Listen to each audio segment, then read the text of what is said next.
Hey guys, Low the Swarm here. Just got back from my trip, so I'm hoping to get hot and heavy back into the Tyranid channel here. So to kind of celebrate my return to the States, I've got the new White Dwarf here, and I'm going to talk about and this is based purely on what's in the White Dwarf, but based on this White Dwarf, what I think Tyranid psychic powers are gonna look like, and how the new psychic rules are going to affect Tyranids. Everybody's talking doom and gloom, how 6th edition is going to spell the downfall of their army, and everybody's talking about how Tyranids are not going to be worse. I think that, in all actuality, I think that Tyranids benefit the most from the new psychic rules, and I'm actually pretty excited, and after seeing this, I'm very hopeful, because there's also other rumors that are confirmed through this White Dwarf in here. So, here, let me just pull this open, and it leaves me feeling very hopeful for the new edition here. Forgive the blurriness here for a second. Alright, so the first thing when you get, well, it's actually towards the back of the book, but you come to the back here and it starts talking about Hour of the Witch, and it starts talking about all these psychic powers. So you see here there's 5 lores: Pyromancy, Divination, Pyromancy, Telekinesis, and Telepathy. As you scan down, you see the X's are, obviously they don't get that power. We get 3 powers, which you look at all the Imperials, and they get all the powers, it seems like. They all get 4 of the powers at least. Chaos gets 3, we get 3, Eldar get 2, and then nobody else gets anything. So it's kind of funny, but we actually lucked out as far as Xeno/Evil armies go. We tied with Chaos Space Marines. Grey Knights only get 3 too. Awesome. Of course they get Pyromancy, which seems pretty powerful, and Telekinesis, which also seems like a good one. But we get, notably, Biomancy. I'm sorry for this is shaking so much. Biomancy, Telekinesis, and Telepathy. Alright?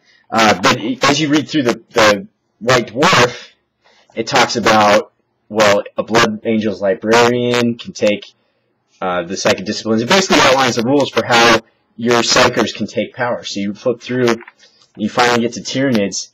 For Tyranids, it's not just librarians. It says any model with psychic powers may use psychic disciplines found in the Warhammer 40,000 rulebook instead of those in Codex Tyranids. If it does so, for each psychic power it has from Codex Tyranids, including those it has purchased, generate a new power from either Biomancy, Telekinesis, or Telepathy discipline in any combination before armies are deployed.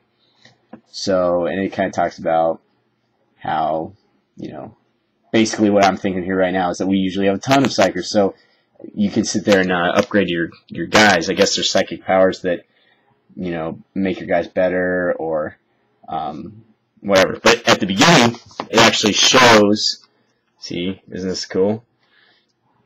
All the artwork. There was some new art there.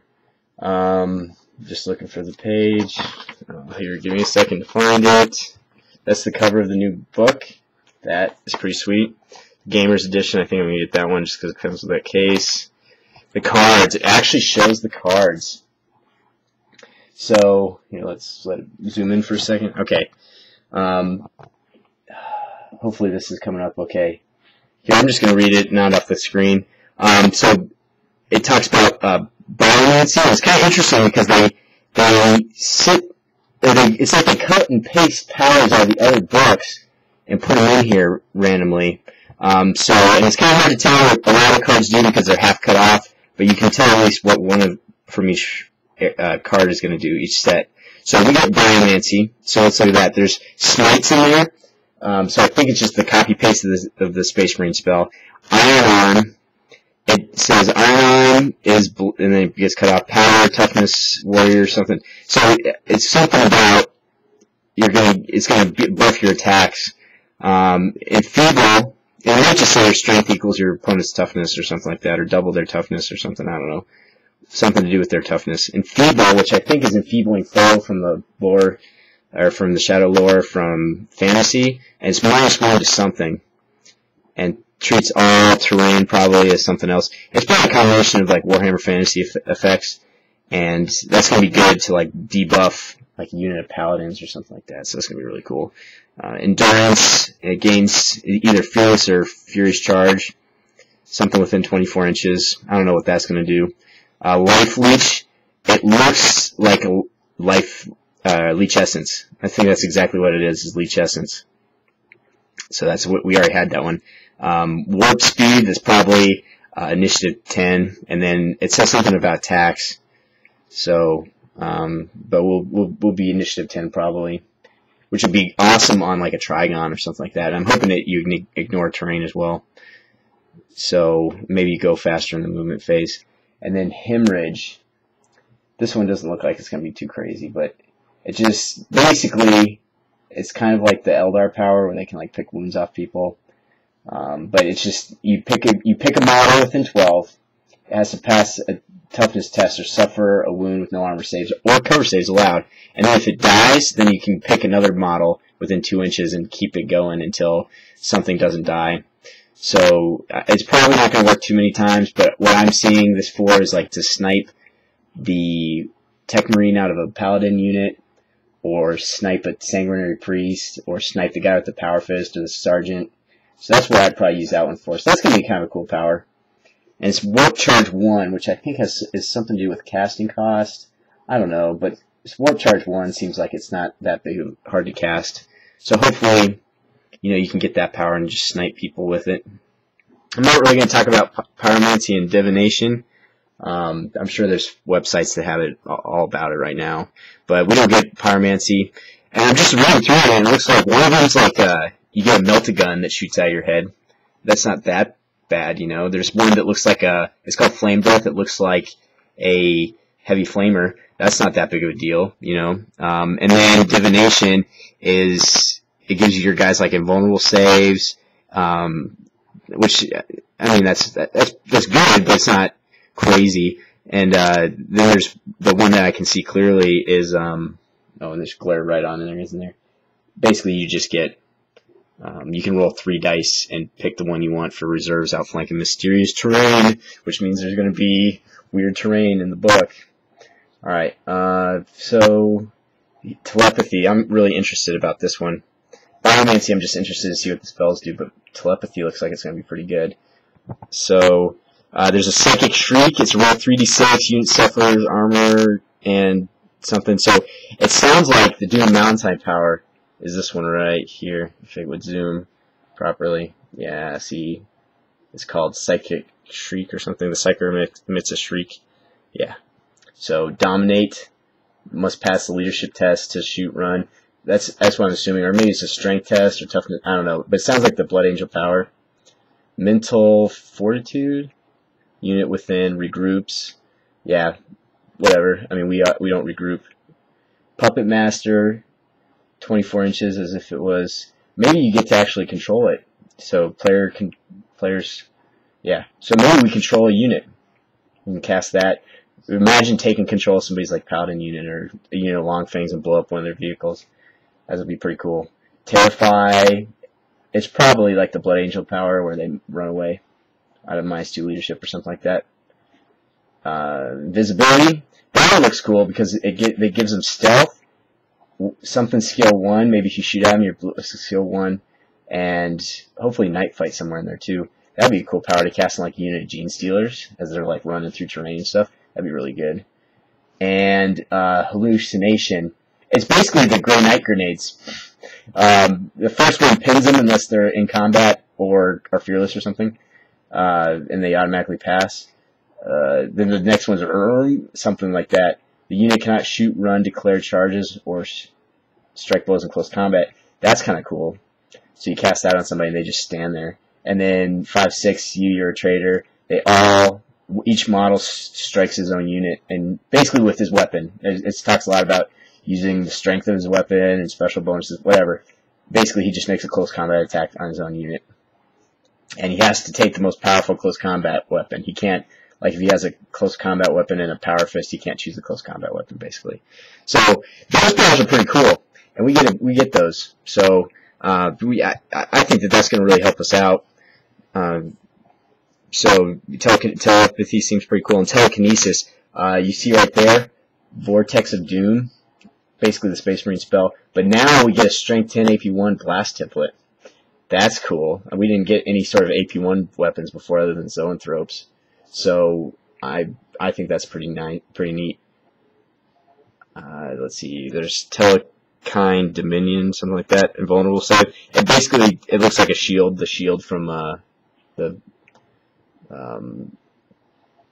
wherever the Thousand Suns books were. And hold on a second. There's a Shockwave, which is Shockwave. Not sure what it is, but it's probably some sort of like blast that emanates from the caster. There's Objuration, a single unit, roll 6. I'm not sure what that is. Gate of Infinity, that's the Space Marine power. Wow, you guys can't see this. Okay, Gate of Infinity. Crush, roll 2d6 equal to something automatically. It sounds like some Necron powers. Like I could see the Shockwave causing them to run through difficult terrain or dangerous maybe. And then this Crush looks like they have this line weapon that if it touches them, they get a certain number of hits, and then however many models are hit. I don't know.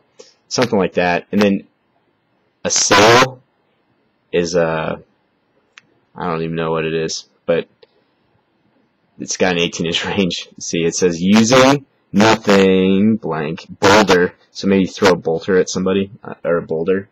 So I'm sorry if this is blurry, guys. But that's the psychic powers from the book. I'm imagining, because think about your average list. Tyranids can have, you can give them 3 powers, so they can take 3 of these, each one.